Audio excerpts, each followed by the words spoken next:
Bom dia, boa tarde, boa noite, sétimo ano. Tudo bem com vocês, pessoal? Eu espero que sim. Professor David aqui. Vamos iniciar mais uma aula de português. Hoje nós iremos trabalhar a produção textual, continuar a correção dos nossos exercícios passados na última aula. Tá? Muito bom estar aqui com todos vocês. Como eu falei, vamos trabalhar a produção de texto. Para ser mais exato, vamos trabalhar a interpretação textual, tá bom?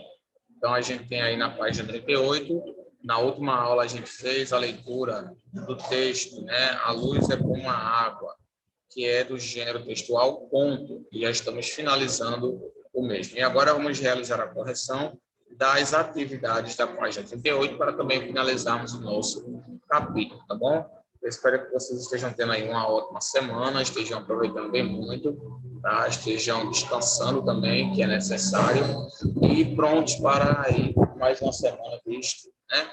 Bom, gente, então peço que vocês já abram seus livros de produção textual, o livro grosso do português, na página 38. Abram aí, por favor, na página 38, livro grosso do português. Bom, enquanto vocês estão procurando aí, eu vou colocar o cabeçalho aqui.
Então, vamos lá, pessoal. Já estou com o livro aberto aqui, tá bom? Nossa página. Vamos iniciar com a resposta dos vocabulários aqui presentes, tá bom? Vou tirar isso aqui. Pronto.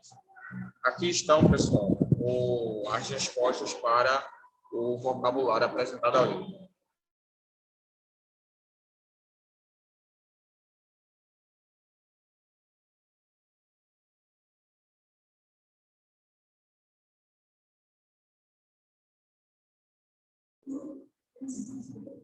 Pronto, vamos lá, pessoal. A gente tem aqui louros, renitente, gardênia, aesmo, alcova e gerânios e brandy. Louros, né, folhas de loureiro, arrumadas em formato de grinalda, usadas pelos gregos e pelos romanos para coroar os vencedores de torneios. Aquelas coroas que eles utilizavam na cabeça para coroar os vencedores dos torneios. Renitente é uma pessoa teimosa, uma pessoa que teima, né? Podemos dizer assim, um pouco desobediente, podemos dizer talvez, né? Teimoso. Temos aí também gardênia, né, que é uma flor grande e aromática, nativa de regiões tropicais e subtropicais, muitas vezes cultivada como ornamental. Devido à delicadeza e à exclusividade da gardênia, no texto subentende-se que a gardênia de ouro seria a premiação máxima conferida pela escola aos alunos com melhor desempenho. E a esmo significa sem direção definida, a pessoa está desnorteada. Alcova significa quarto. Gerânios são plantas de pequeno porte que vivem bem num clima temperado. Tem flores de formatos variados e sempre muito coloridas. Brandy é um produto resultante da destilação do vinho, conhaque. Então, aí está a resposta para o vocabulário. Agora, vamos responder as perguntas das páginas, tá bom? A gente tem o primeiro que diz o seguinte. Que tipo de narrador podemos identificar? Nesse ponto, podemos identificar a presença de que tipo de narrador? Já respondi aqui para vocês, ó. Narrador em terceira pessoa, tá bom? O narrador em terceira pessoa é a mesma coisa que o narrador observador. É aquele que ele viu, mas ele não estava lá para presenciar a ação. Como a gente tem o narrador onisciente, o narrador observador e o narrador da primeira pessoa, tá? O narrador da primeira pessoa é aquele que estava lá, que ele sofreu o tipo de ação. Nesse caso, a gente não vê ele utilizar a primeira pessoa do singular. Deixa eu mostrar para vocês aqui.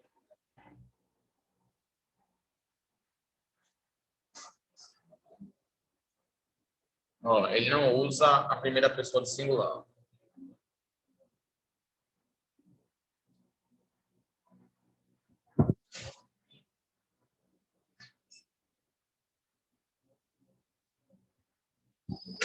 Ele não usa a primeira pessoa do singular, tá? Então, temos aí um narrador observador, tá bom?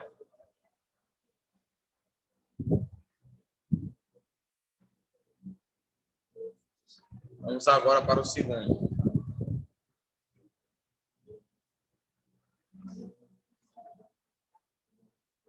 Quando os pais negaram a Totó e a Joel o barco no momento em que pediram, em coro eles disseram, precisamos dele agora e aqui.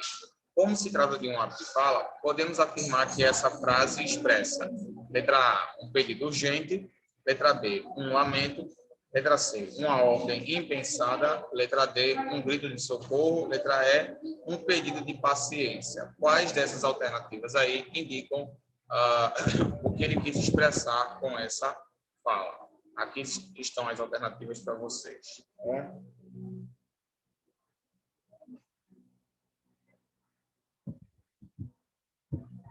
Aí estão as alternativas. Pedido urgente, lamento, ordem impensada, grito de socorro, pedido de impaciência. Então, temos aí qual a alternativa que indica a forma, o que ele queria expressar com isso. Precisamos dele aqui, agora e aqui. Então, não pode ser um lamento, não tem nada referente a isso no texto. Não pode ser uma ordem impensada, porque não foi impensada, não foi irracional. Não pode ser um grito de socorro e não pode ser um pedido de paciência. O único que tem cabimento aqui é um pedido urgente, tá bom? Nesse caso aí, a resposta é a letra A. Um pedido urgente. É o que ele quis expressar com essa fala.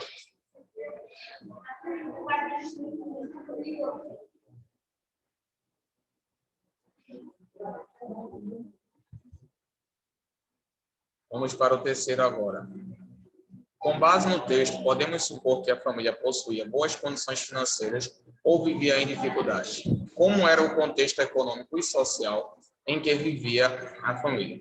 Justifique sua resposta com uma frase do texto.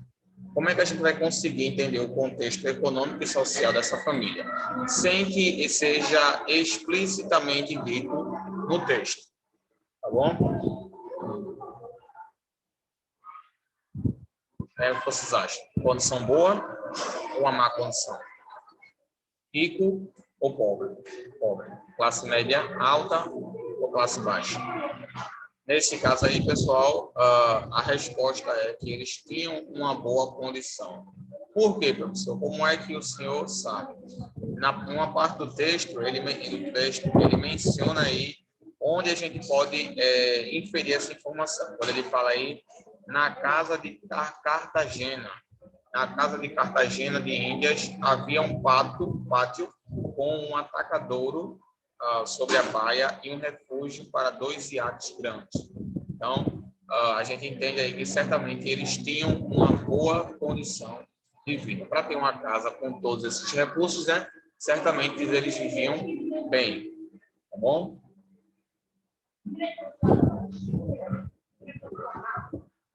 Vamos para o quarto agora. Leia o fragmento do texto, a luz é como a água. Aí temos aí. Para começar, disse a mãe, aqui não há outras águas navegáveis, além da que sai do chuveiro.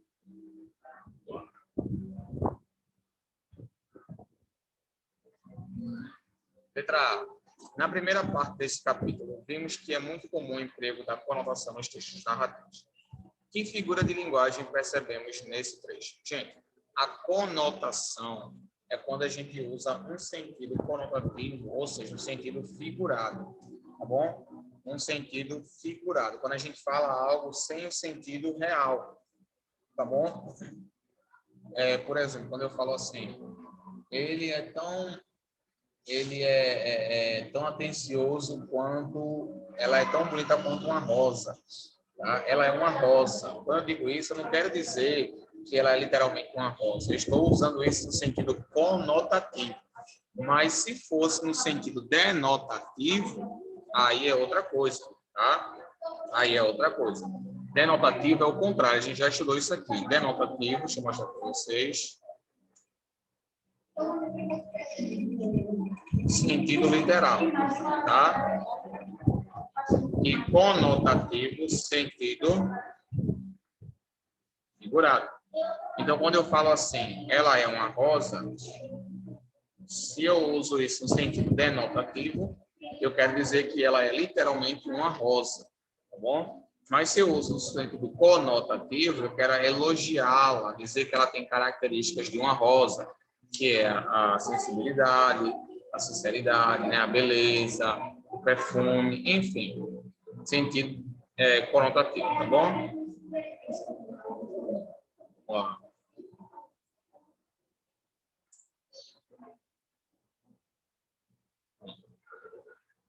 Agora, que tipo que figura de linguagem nós percebemos nesse trecho? Nesse caso aqui, pessoal, ela usa uma ironia. Como assim uma ironia, professor? Ela faz uma comparação irreal. Ela fala aqui, ó, não há outras águas navegáveis além da que sai do chuveiro. Ela quis dizer que lá não tem essa condição de vida, né? Além da que sai do chuveiro. Ela faz uma brincadeira aí com a sua situação atual. Vamos lá, letra B. O que ela quis dizer na verdade?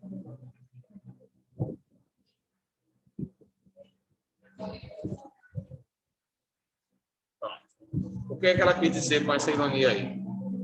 Como a ironia consiste em a gente falar uma coisa contrária do que se pensa, na verdade ela quis dizer que era impossível navegar dentro da casa dela.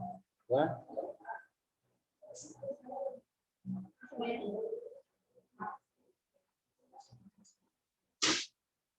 Vamos lá, quinto quesito.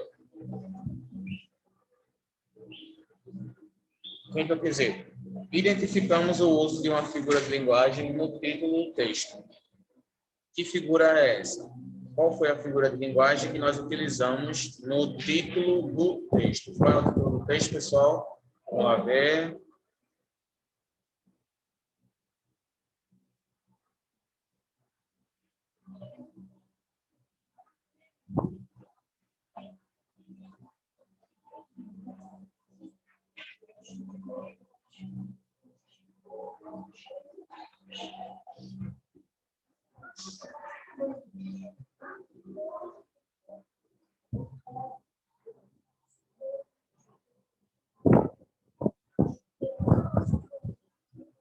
Bom, o título do texto é a luz é como a água.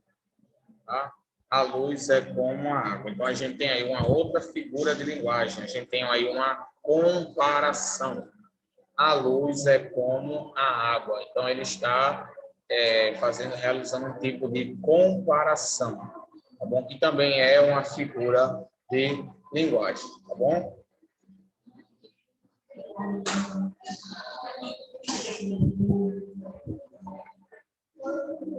Vamos lá, voltando agora.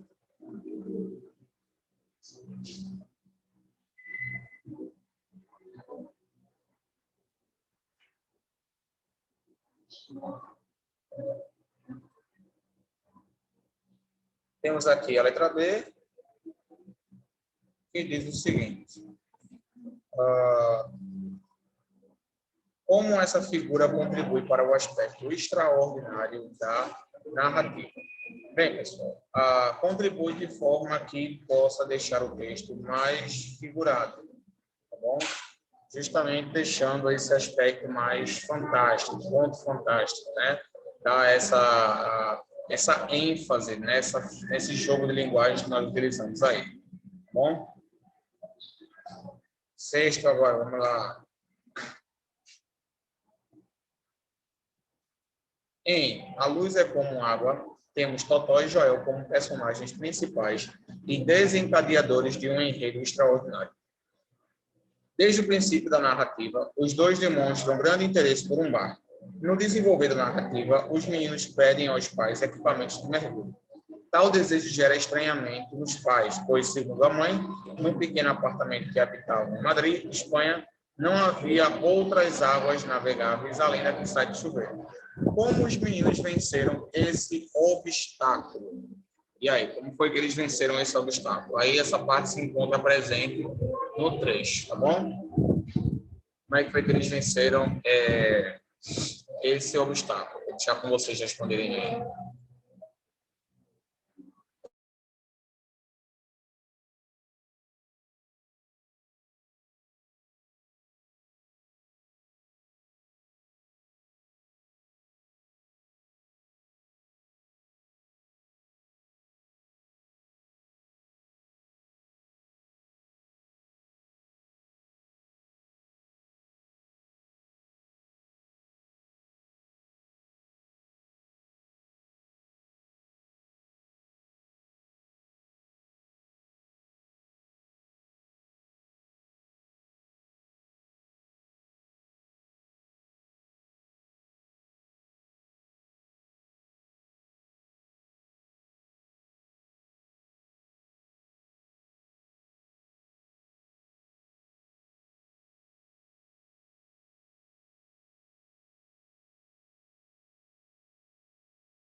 Pronto, e aí, pessoal? Como é que foi que eles conseguiram quebrar esse obstáculo? Bom, eles quebraram uma lâmpada acesa e viram um jogo de luz inundar a casa. A partir de então, eles começaram a navegar pela luz. Quanta criatividade, né, gente? Muito interessante. Vamos lá agora para o sétimo. No discurso que fez na cerimônia em que recebeu o Prêmio Nobel de Literatura, em 1982, Gabriel Garcia Marques se referiu a si mesmo como descendente de uma linhagem de inventores de fábulas que acreditam em tudo. Ele faleceu em 17 de abril de 2014, aos 87 anos, deixando uma obra envolvente, permeada pelo chamado realismo mágico. Com base no texto lido, explique o que você entende por realismo mágico. O que é que vocês entendem por realismo mágico, pessoal? Qual foi a resposta de vocês?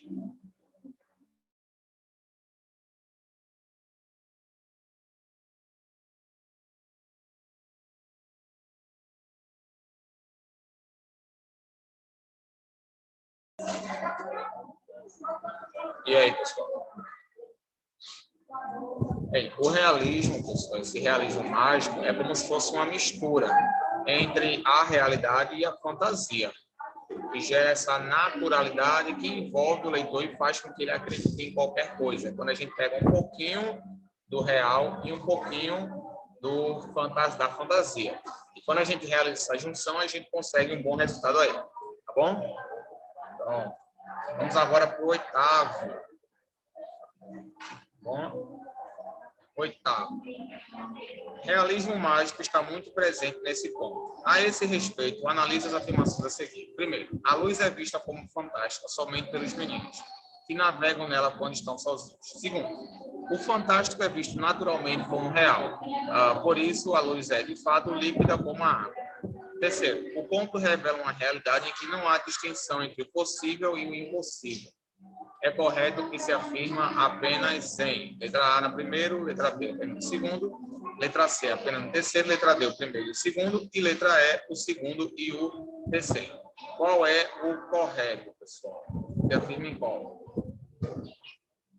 Correto aí é a letra E, pessoal. Segundo, fantástico é visto naturalmente como real, por isso a luz é de fato líquida como a água. E o terceiro, o conto revela uma realidade em que não há distinção entre o possível e o impossível. Para eles não existe essa diferença, né, de possível e impossível. É o que nós vimos aí. Vamos aqui para a gente poder finalizar aqui esse capítulo.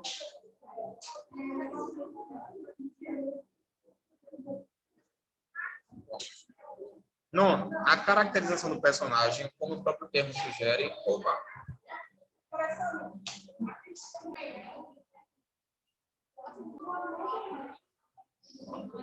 A caracterização do personagem, como o próprio termo sugere, é a soma de todas as suas características. Tudo que pode ser descoberto por meio de uma análise cuidadosa. Idade, aparência, temperamento, escolhas, atitudes, modo de falar, etc. Nos textos narrativos em geral, a caracterização é feita ao longo da história, revelando os personagens basicamente em três dimensões: física, sociológica e psicológica. De fato, muitos aspectos fazem parte dessa qualificação. Porém, um dos mais importantes é o perfil psicológico. Esse perfil corresponde à sua maneira de agir, pensar, falar e etc. A caracterização pode ser feita de maneira direta ou indireta. Quando o narrador escreve o personagem, por exemplo, está caracterizando-o diretamente. Já a caracterização indireta ocorre quando o narrador não descreve o personagem, mas deixa pistas sobre como ele é, pensa e age. A letra A. No ponto, o narrador opta pela caracterização direta ou indireta dos personagens. O que é que vocês acham? Eles descrevem o personagem diretamente, usando adjetivos e palavras, ou eles utilizam uma caracterização indireta, utilizando as entrelinhas para descrever o personagem? O que é que vocês acham?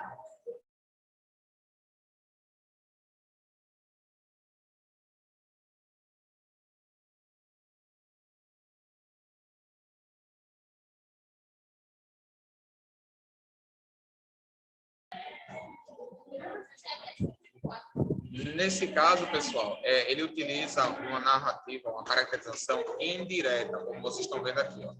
Vou colocar aqui para vocês, estão vendo? Ó, ele utiliza uma narrativa, uma caracterização indireta, pois ele não revela traços do personagem, tá? Ele simplesmente vai utilizando então, as entrelinhas e ali a gente vai conseguindo entender mais sobre o personagem, tá? É uma forma interessante de realizar essa descrição acerca dos personagens. Vamos agora para a letra B. Descreva o perfil psicológico do pai de Totó e Joel. Selecione um trecho do texto que denote esse perfil. Tá? Aí temos aí. Qual é o perfil psicológico do pai de Totó e Joel e qual texto representa essa caracterização do mesmo? Ele parece ser bastante compreensível, né? Pelo que a gente pode ler, pelo fato de ele gostar de fazer as coisas, pelo fato de ele gostar de fazer os gostos do filho, tá bom? Então a gente percebe que ele tem esse perfil mais cuidadoso e mais compreensível, tá bom?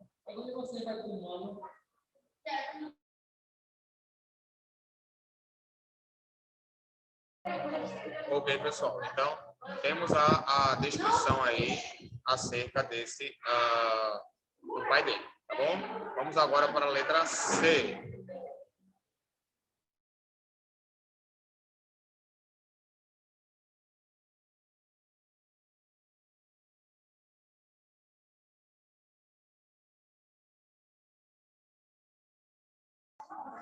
Pronto, vamos lá.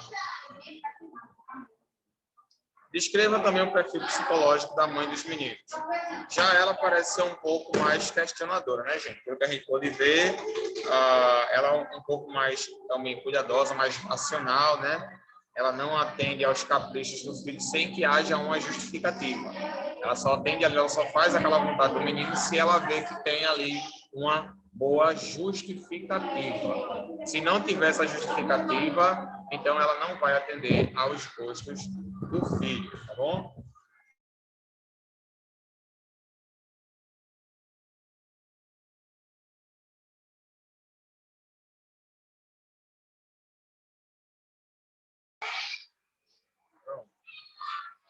décimo.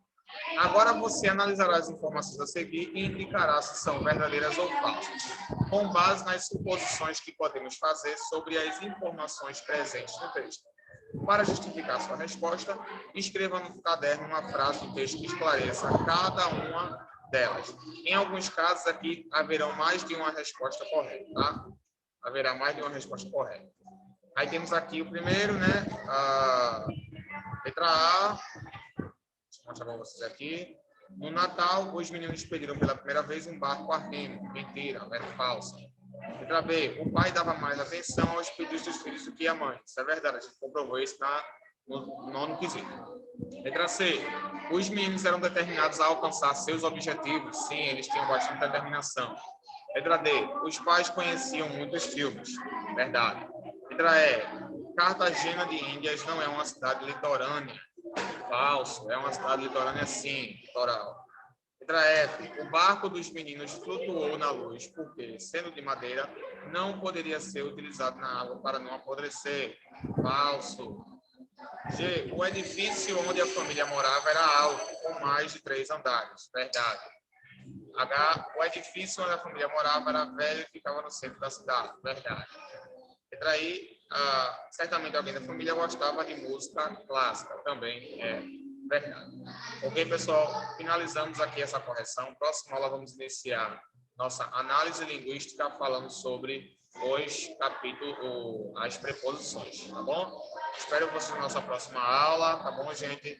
Tenham uma ótima semana. Qualquer dúvida que vocês tiverem, podem me consultar no ClassEP, que eu estou à disposição de vocês. Beleza, gente? Fiquem com Deus, ótima semana e até a próxima. Tchau.